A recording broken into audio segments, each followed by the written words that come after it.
I've made hundreds of thousands of dollars cleaning windows, and my videos have helped start over 10,000 businesses.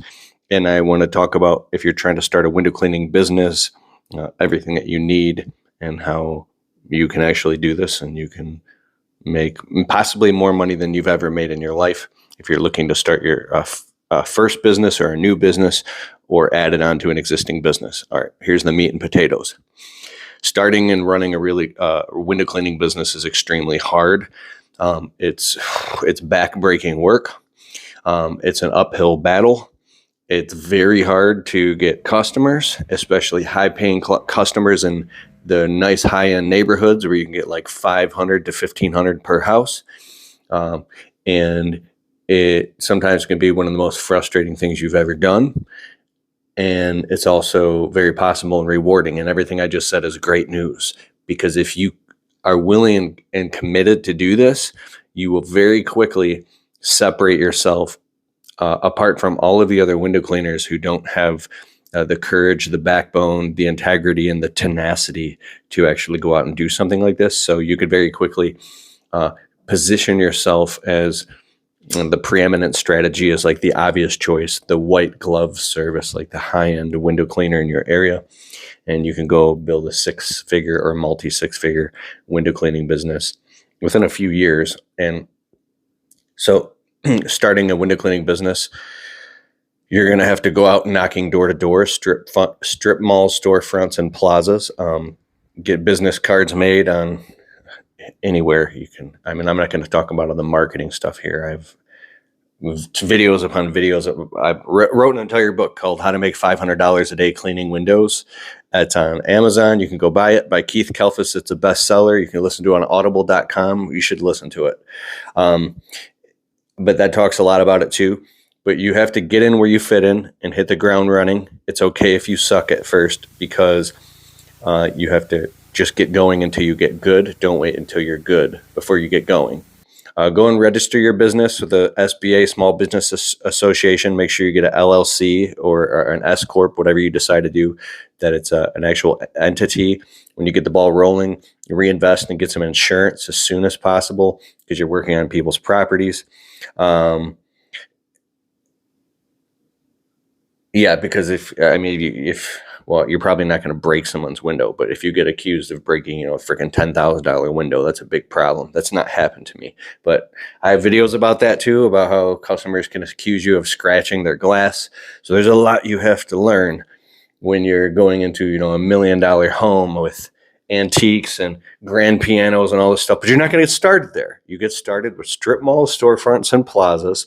You have business cards, get a big stack of them, and go to the dollar store and get the cell phone wallet pouch holder that clips to your belt so you can carry your cell phone, and pack it full of business cards.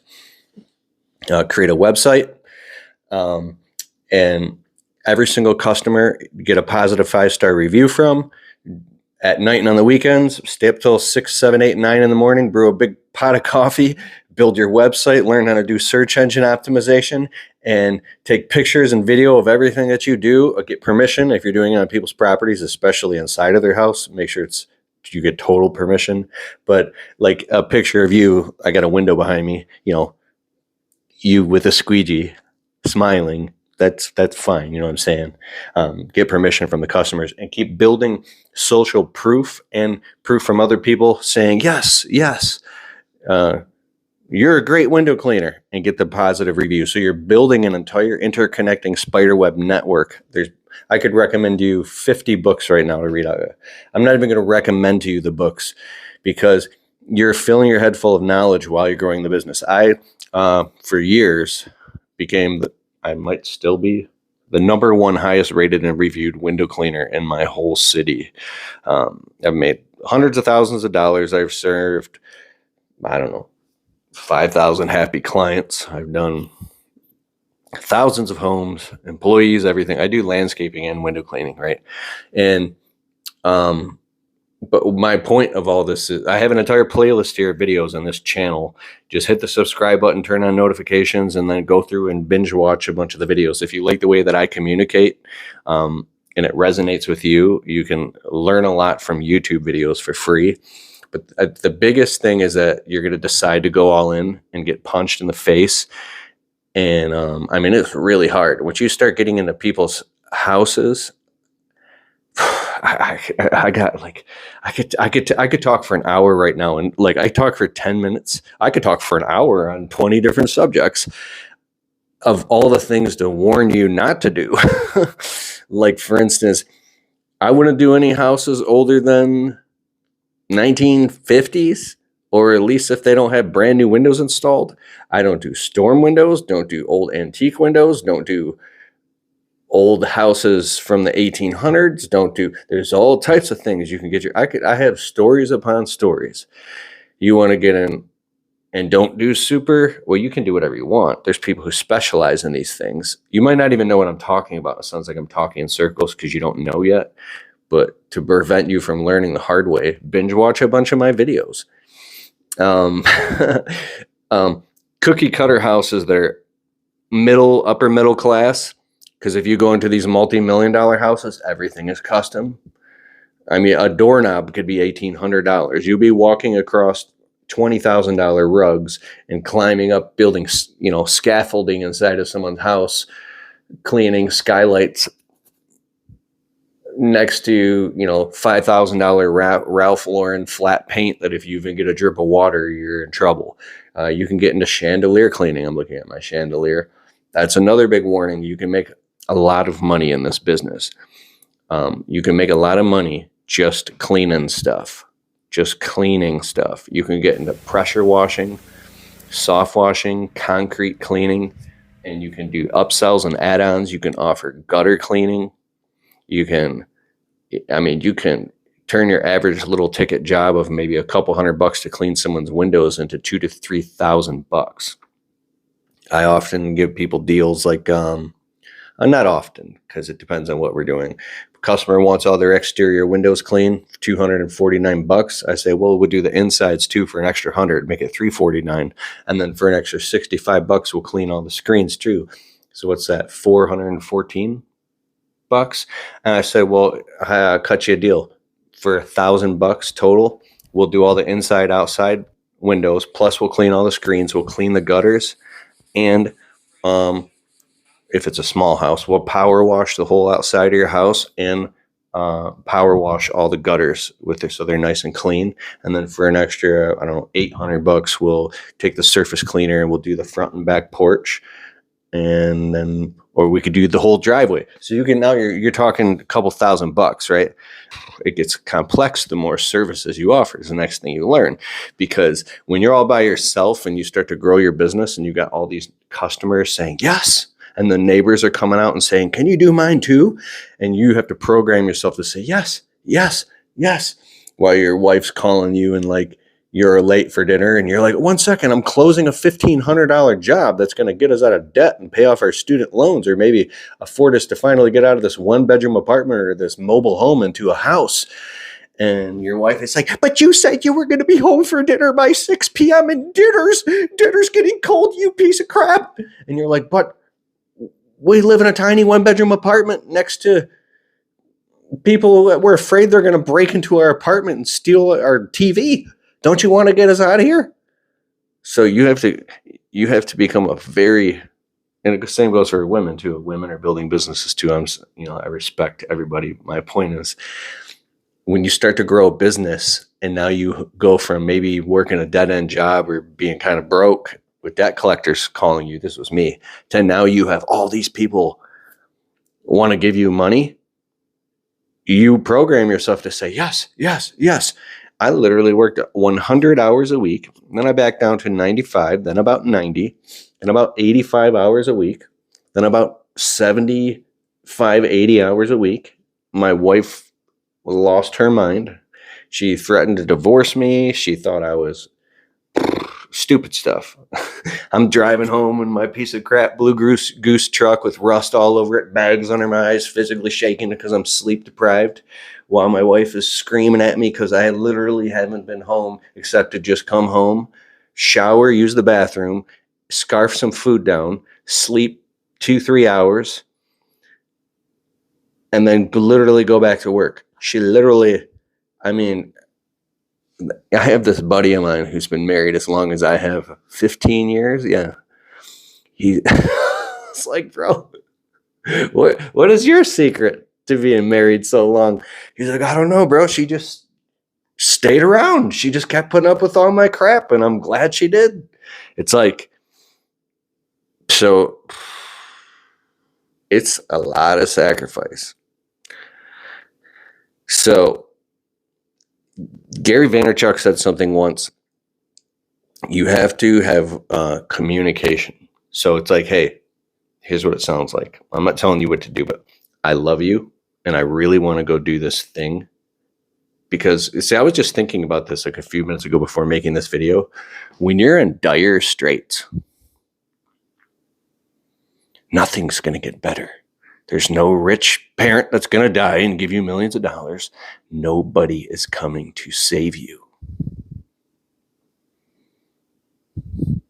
One emergency, one accident, one bad thing happening could literally put you homeless on the street or sleeping in somebody's basement. I've slept in basements and on couches when I was younger.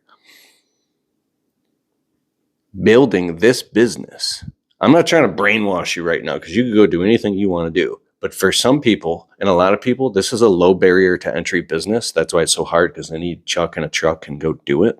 It's really not fun. But if you are willing to be a top-notch professional, you can literally, I'm talking, I don't know how much money you've ever had in your life. You can literally watch all your debt get paid off, get out of debt, watch your credit score go from total crap to building it up, in the 600s, 700s, then the 800s. You can watch your bank account go from negative to a couple thousand, then around 5, then 10, 15, 25,000, 35,000, 45,000, 55,000, 65,000, 75,000, 150,000. Like I mean, you can do whatever you want. I know people that have built window cleaning, soft washing businesses that you got to be careful too, because you be climbing ladders and stuff. Like, you have to be really careful. And if you hire employees and you grow this business, you better have workers' comp, insurance, payroll, do it all the right way. You better be insured and have like all types of stuff. It's walk a mile, see a mile, right? And it's very expensive to do it legitimately, but you have to do it legitimately. So it's like, the way I looked at it is I had no other option. No other option. Those bills don't stop coming. So you have to become a silverback gorilla. You have to become a lion and face your problems proactively and say, these hyenas are not going to stop eating me and my family alive, which is really just money. I'm getting this thing solved. Move all the crap aside, cut all the fat out of your life, and just become highly proactive. You wake up in the morning, you're on a freaking mission. And I was on a mission, I still am every single day. But I've had to build some structure into my life where I've had to recuperate, catch up on a little bit of sleep, things like that. It's different levels. But my point is, you have to become so proactive that now you're waking up every morning in offense mode. And you're going out there very carefully and consciously calculating everything, but to make sure that you got so much money coming in that you can solve all the problems that can be solved by money can solve. And money solves a lot of problems. There's also a lot of problems money doesn't solve. So if you have some crazy chaos going on in your household, in your life, you have toxic family members, stuff like that, all that stuff is going to be, there's a magnifying glass going to be put on it. There are literally people that I know that have multi-million-dollar businesses, service businesses, that they have to go leave work to go visit a family member in the mental institution. I mean, you could just fill in all the blanks, like all types of really hard stuff. So what I'm saying is that if you have stuff going on in your life, you're not special. That was probably the number one thing that made me stop wanting to be a famous R&B singer, pop star. Yes, I used to have studio equipment. Basically, I was so broke.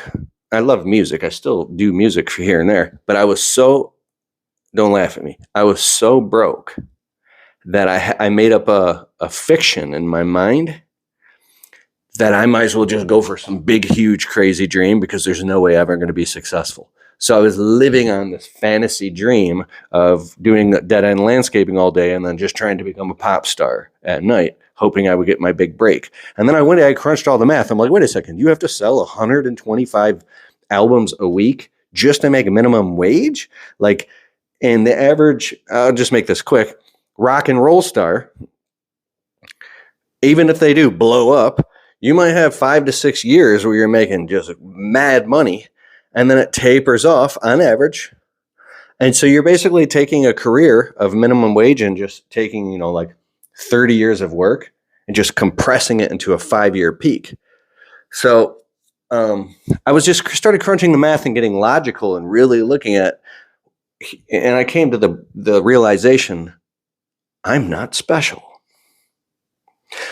One of my good friends, after my mother died of a heroin overdose, I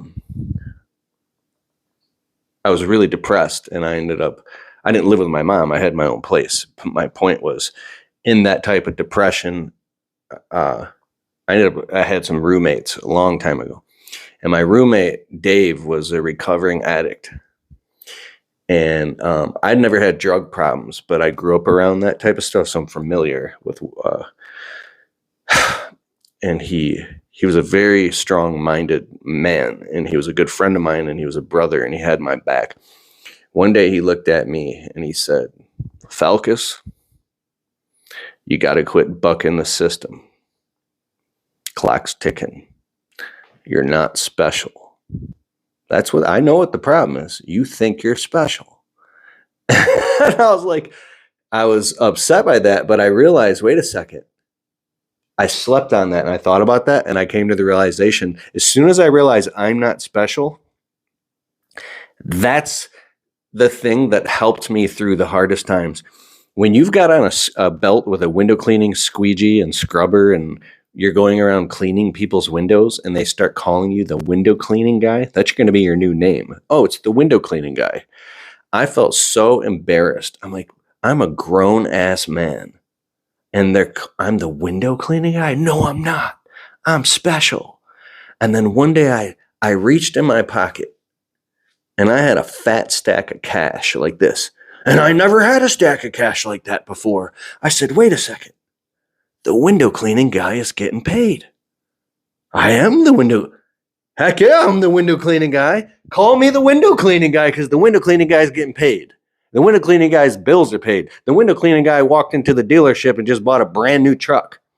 The window cleaning guy just got a beautiful home. The window cleaning guy's wife drove a brand new car off the lot. The window cleaning guy just took his family on a vacation. The window cleaning guy just took the whole family went out to dinner at a beautiful restaurant, and the window cleaning guy secretly went and paid the bill and left a fat tip for everybody. The window cleaning guy dropped his face and bawled his eyes out, thanking God because he was given a chance. The window cleaning guy is a grateful guy. I know a window cleaning guy named Eric Bland. This dude's always on Facebook smiling. The window cleaning guy got a Bentley. The window cleaning guy is like literally in the middle of the winter. He lives in Michigan. He goes to Florida every winter, and he posts pictures on Facebook with his family smiling because the window cleaning guy's getting paid. I have videos about all this. You want to get paid? I'm about to start screaming and cussing right now. I'm not going to say the F word out of respect. You want to get paid? Do you want to get paid? Do you want to get paid? Do you want to get paid? You need to get paid. You don't have to go through any more tough life circumstances. You don't have to suffer anymore. You've gone through enough. You deserve this. And it's going to be really, really hard. But you are worth it. It's going to break you down building this business. If you decide to build a window cleaning business, don't listen to me. Listen to your heart. You could do anything you want to do, but it is going to rip your ego apart. I'm talking, you want to feel like what is it, like a pauper? I don't know what the word is. Like when you're in somebody's $1 million home with window cleaning gear on, cleaning dead flies and bugs out of the cracks of their windows while they're I don't know, they just left in their brand new Mercedes and they're getting ready to go to their up north house. Do you want to feel the pain of how broke you are and how broke you grew up and face all of your... I grew up from a really poor family, right? I realized how poor we really were. And one thing is, the money only solves problems that money can solve.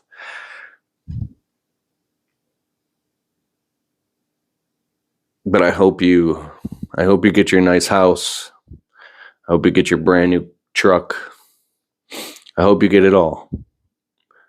And maybe I'll shake your hand one day. And you'll tell me how you went out there and you did it. And I hope you pass me up. And I hope that when you do get all your hopes and dreams, that you remain humble. You don't forget where you came from. You treat others with respect. And you just stay humble.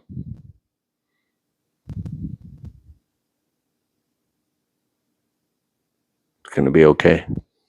Let me know in the comments. But leveling up your business is really easy. It's just finding the who's that know how to do it. Stop putting all the pressure on yourself. Put a price, because what it does is it qualifies customers.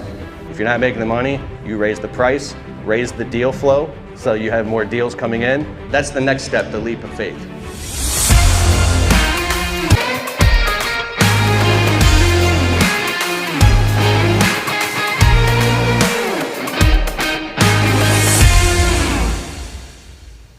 You are totally worthy. It's a miracle that we're all here right now in this room. You've seen the videos on YouTube and how it's scientifically incalculable and it's impossible. They just keep coming back to like, wow, there must be a God or a higher divine intelligence, because it's impossible that we're all here right now in this moment. I found myself at 1 a.m, like leaving a restaurant with a group of guys in tears, literally having the breakthrough transformational conversation that made me go back home a different man. Anybody here have that? I had a beautiful childhood, but there was hard times. We lived in homeless shelters, and I grew up not knowing what the hell was going on or who I was or what my identity was. It took a long time, and I appreciate every single one of you guys. I really, really do, for being part of this community. I love this community. I love this community. The best part about Keith is that he actually cares, which is why when he is speaking, there's so much energy and passion. It's almost like palpable. He's inspirational and educational, and he's become a friend to the community. When you watch Keith, you'll see that he gives more than he takes. And I know there's a subtle difference in what I'm saying, but there's a huge impact. The principles and things that he speaks about and has taught me have been vital in my growth of Blacktop Banter and my business and my family and my life in that regard. You get to a point where you don't have a choice but to invest in these softwares, but to invest in coaching or joining a coaching group or something like that. So keep it consistent and keep building momentum to the point where it'll take off. And you'll notice it populating in the search engines. If you're very passionate about what you're doing, you're transferring a feeling, just like in selling or in sales. And if you have a reason why and you believe it in your heart and you know your worth, you know your what? You know your what? If you believe it in your heart, they'll feel it and you'll get it. When the customer can feel that you know your worth in your heart, my friend Coach Rob also taught me this, if you believe in your heart that you're worth it and you communicate that and you're brave, you will get it.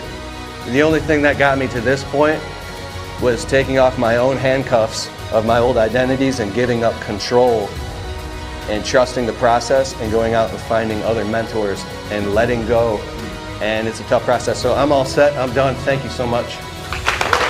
All right.